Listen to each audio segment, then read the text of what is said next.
বাঁকা বউদেরকে সোজা করার জন্য অনেক সুন্দর একটি গল্প। গল্পটি বিবাহিতদের জন্য খুবই শিক্ষণীয় হবে, তবে তারা বিয়ে করেননি তারা নিচে চলে যান, অন্য ভিডিও দেখতে পারেন। বউয়ের হাতের লেখা বাজারে লিস্টে নীলু মিয়া দোকানিকে ধরিয়ে দিয়ে মনের সুখে সিগারেট ধরিয়ে টানতে লাগলো।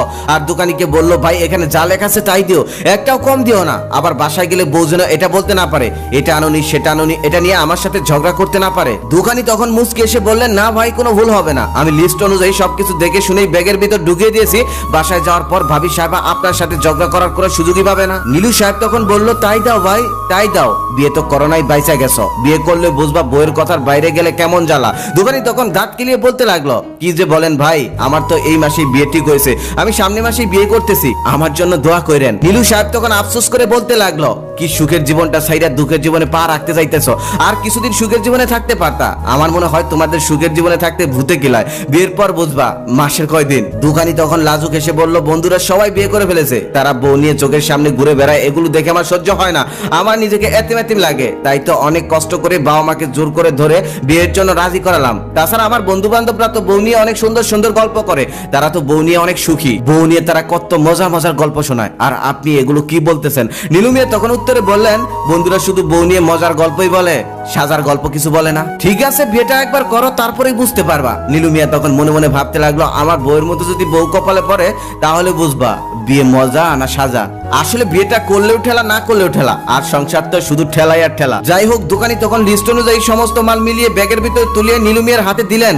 দেওয়ার পর নীলু মিয়া ব্যাগটা হাতে নেওয়ার পর বললেন, ভাই কত টাকা হয়েছে? তারপর দোকানদার যেই কথা বলল সেটা শুনে তো নীলু মিয়ার চোখ একদম কপালে উঠে গেল, কারণ নীলু মিয়ার বউ এত টাকার বাজার লিখে দিয়েছে যা নীলু মিয়া ভাবতেও পায়নি। তখন সে মনে মনে ভাবতে লাগলো, আমার বউটার আমার উপর একটুও দয়ামায়া নেই, একটু যদি দয়ামায়া থাকতো তাহলে মাস শেষে এত বড় একটা স্লিপ আমার হাতে ধরিয়ে দিতে পারতো না। নীলু মিয়া তখন মনে মনে ভাবতে লাগলো, এত টাকা তো আমার পকেটেও নেই। তারপর দোকানকে জিজ্ঞেস করলো, ভাই তুমি যেন আমার কাছে আগে কত টাকা পাও?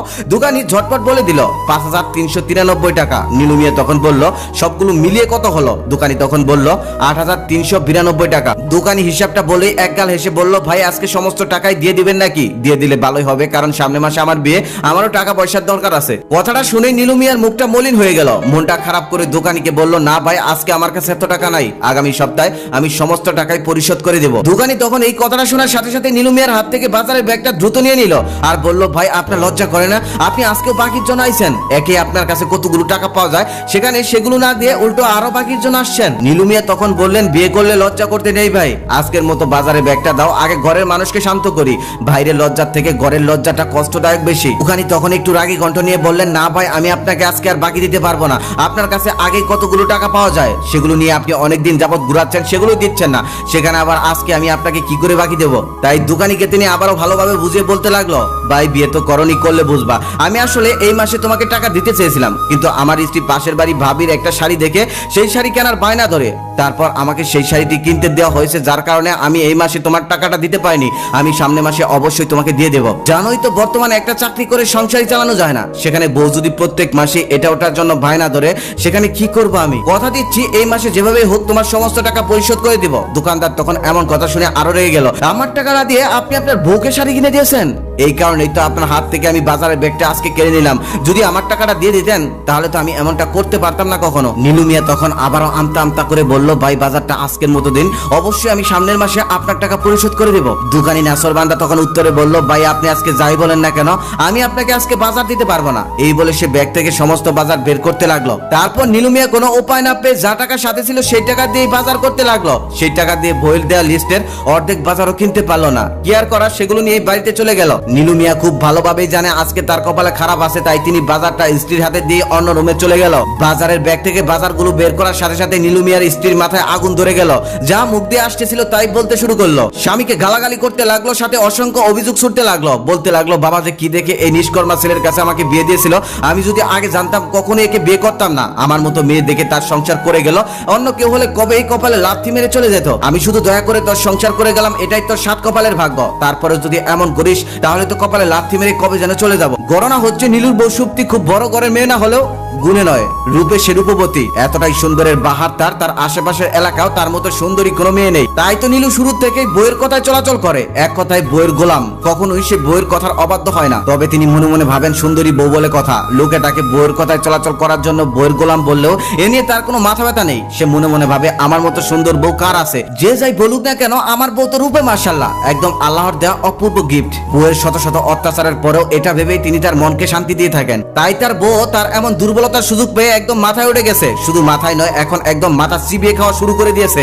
এতদিন যেন নীলু মিয়া টেরই পায়নি। তবে আজকে তার বউয়ের মুখে এমন অকথ্য ভাষায় গালাগালি শোনার পর হঠাৎ তার মাথায় কাজ করলো, এ কি সর্বনাশ, আমার বউ তো আমাকে মানুষই মনে করছে না, একদম পশুর মতোই আচরণ করছে। তিনি তখন ভাবতে লাগলেন অথচ আমি এই বইয়ের কথাই কিছুদিন আগে আমার জন্মদাত্রী মাকে আমার বোনের বাসায় জোর করে পাঠিয়ে দিয়েছি। সেই মায়ের খোঁজ খবর নেওয়ার কোনো প্রয়োজন মনে করি না, অথচ সেই মা তাকে ছোটবেলা কত আদর করে কত যত্ন করে কত ভালোবেসে বড় করেছেন, কখনোই তার সাথে এমন দুর্ব্যবহার করেননি, কখনোই তাকে এমন আঘাত দিয়ে কথা বলেননি, সারা জীবন শুধু ভালোই বেসে গেছেন। তখন নীলু মিয়া মনে মনে ভাবতে লাগলো আসলে সে কি মানুষের মতো মানুষ হতে পেরেছে, অথচ এই বইয়ের কথা রাখতে গিয়ে সে কত জায়গায় অপমানিত হয়েছে, কত জায়গায় লাঞ্ছিত হয়েছে, তারপরও সেই বইয়ের কাছ থেকে সে এমন আচরণ পাচ্ছে।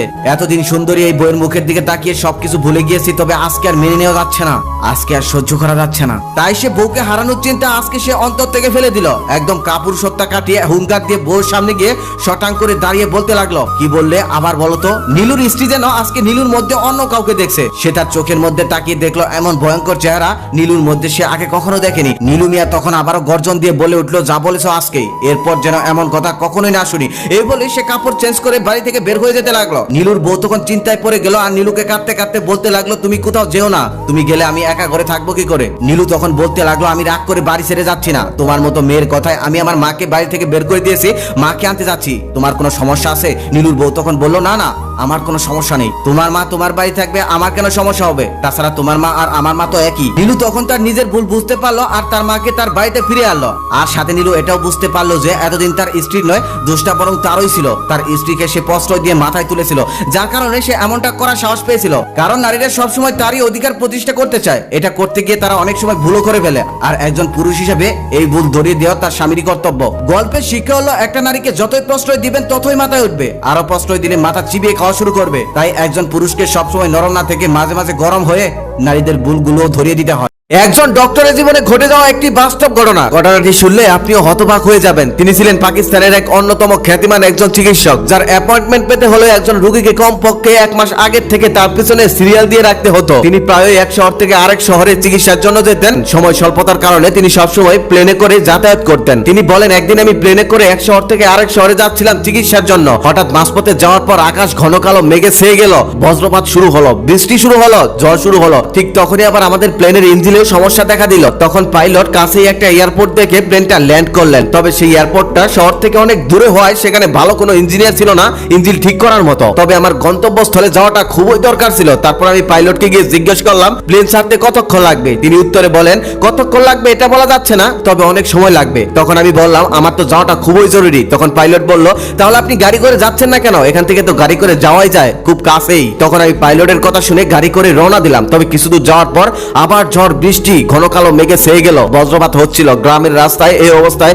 যাওয়াটা কোনোভাবেই সম্ভব ছিল না। তারপর আমাদের গাড়িটা নিরাপদে একটি জায়গায় নিয়ে গিয়ে থামালেন। আমি তখন চিন্তা করলাম, যতক্ষণ ঝড় বৃষ্টি হয় ততক্ষণ আমি ওই বাড়িতে গিয়ে আশ্রয় নেই আর নামাজটাও পড়ে ফেলি। তারপর আমি সেই বাড়িতে চলে গেলাম। বাড়িতে গিয়ে দরজায় নক করার সাথে সাথে একজন বুড়ি দরজা খুললো আর তিনি বলল, ভিতরে আসুন। তারপর আমি ভিতরে গিয়ে ওনাকে সবকিছু বললাম আর বললাম, আপনি কি আমাকে নামাজের জন্য একটু জায়গা দিতে পারেন। ওনার ঘরের কোণাতে একটি জায়নামাজ বিছানো ছিল আর সেটি আমাকে দেখিয়ে দিয়ে বলল, আপনি ওখানে নামাজ পড়তে পারেন। সেই জায়নামাজের পাশে একটি ছোট্ট বাচ্চা শুয়ে আছে আর বুড়িটা তার পাশে বসে বসে দোয়াদরুদ পাঠ করছে। আমি নামাজ শেষ করে তাকে জিজ্ঞেস করলাম, এটা আপনার কি হয় আর ওর কি হয়েছে। বুড়িটা তখন বলেন, এটা হলো আমার নাতি, ওর বাবা মা দুজনেই মারা গেছে, আমি ছাড়া এই পৃথিবীতে ওর আর কেউ নেই, ও একটি ভয়ঙ্কর রোগে আক্রান্ত। এই শহরের সমস্ত ডক্টরকে আমি দেখিয়েছি, তবে কোনো লাভ হয়নি। একজন ডক্টর বলেছেন শহরে একজন বড় ডক্টর আছে, তাকে দেখালে নাকি এটার সমাধান হতে পারে। তারপর আমি সেই ডক্টরের পিছনে অনেক ঘুরেছি, তবে তার অ্যাপয়েন্টমেন্ট পেতে হলে 6 মাস সময় লাগে। আমার পক্ষে তার সাথে যোগাযোগ করা সম্ভব হয়নি। তবে আমি হাল ছাড়িনি, আমি চেষ্টা করে যাচ্ছি আর আল্লাহর কাছে দোয়া করতেছি, হে আল্লাহ তুমি তার সাথে যোগাযোগ করাটা আমার জন্য সহজ করে দাও, আমার তো দুনিয়াতে কেউ নেই। তখন ডক্টর সাহেব তাকে জিজ্ঞেস করলেন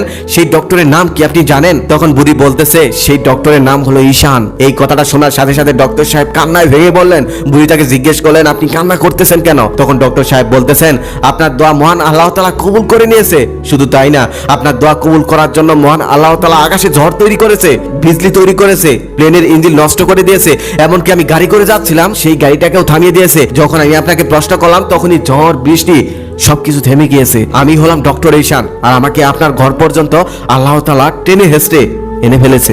এই কথাটা শোনার পর বুড়িও কান্না করতে শুরু করে দিল। তারপর ডাক্তার ঈশান তার চিকিৎসা করলেন। এখন এই গল্পটা একটু ভেবে দেখুন, মহান আল্লাহ তাআলা যদি কাউকে সাহায্য করেন এভাবেই করেন, নিজেই করেন। আমরা তখন বিপদে পড়ি, ভেঙে পড়ি, আমরা ভাবি আমাদের কেউ নেই, কেউ আমাদের সাহায্য করার নেই, কিন্তু আমরা ভুলে যাই আমাদের মহান রব আছেন, তিনি আমাদের বিপদ থেকে উদ্ধার করতে পারেন, তাছাড়া কেউ পারবেন না। তাই আপনি যখন বিপদে পড়েন তখন আল্লাহর উপর বিশ্বাস রেখে আল্লাহর কাছে চান। মহান আল্লাহ চাইলে সব সম্ভব, আর আল্লাহ তাআলা না চাইলে কেউ আপনার কিচ্ছু করতে পারবে না। তিনি সকল বিপদ থেকে মানুষকে উদ্ধার করেন, হয়তোবা অন্য কারো উসিলায়। আরো একটা কথা, আপনি যদি মহান আল্লাহ তাআলার কাছে মন থেকে কিছু চাইতে পারেন আর সেটা যদি আপনার কল্যাণকর হয়, সেটা আল্লাহ তাআলা আপনাকে দিবেই, সেটা কেউ ফেরাতে পারবে না। শুধু বিশ্বাস রাখতে হবে আল্লাহর উপর আর মন থেকে চাইতে হবে। আর আরো একটি কথা, আমার ভিডিওগুলো যদি ভালো লাগে তাহলে একটি লাইক, একটি কমেন্ট, একটি শেয়ার করে সবাইকে দেখার সুযোগ করে দিন। Thank you.